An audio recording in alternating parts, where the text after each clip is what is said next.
老友記你好啊！我今日介紹個湯水又係好容易整，但係營養係好豐富個噃。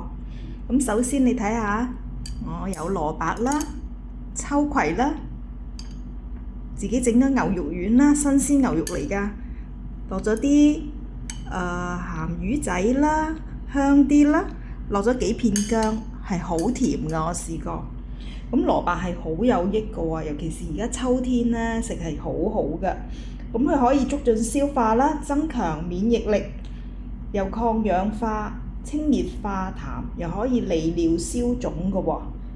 咁對於可以清除體內嘅自由基，維持血壓穩定㗎。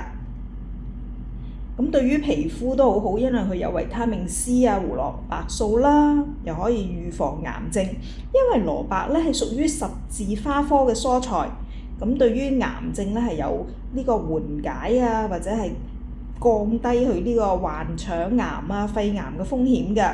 咁同埋佢有解毒嘅功能㗎喎。咁除咗我落咗蘿蔔之外我仲落咗秋葵。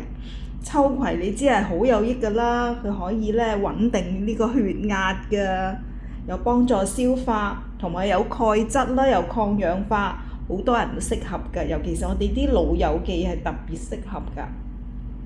咁譬如有啲有腎臟病啊、胃潰瘍啊、體質虛寒食用嘅份量就可以酌量減啲嘅。因為凡係太多嘅嘢，始終係對於腎臟有病嘅朋友就係要小心嘅。咁佢秋葵除咗佢有好多礦物質之外佢可以預防便秘、穩定血糖，同埋佢有好多鈣質㗎喎，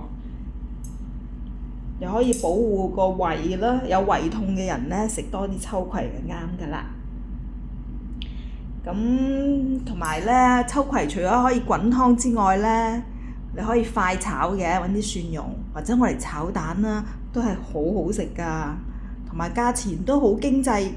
老友記，返去煲下啦，我只係用咗15分鐘嘅時間就搞掂㗎啦。如果你鍾意呢條片嘅，就請 subscribe、share 同埋 comments 啦，多謝你哋嘅支持啊！拜拜。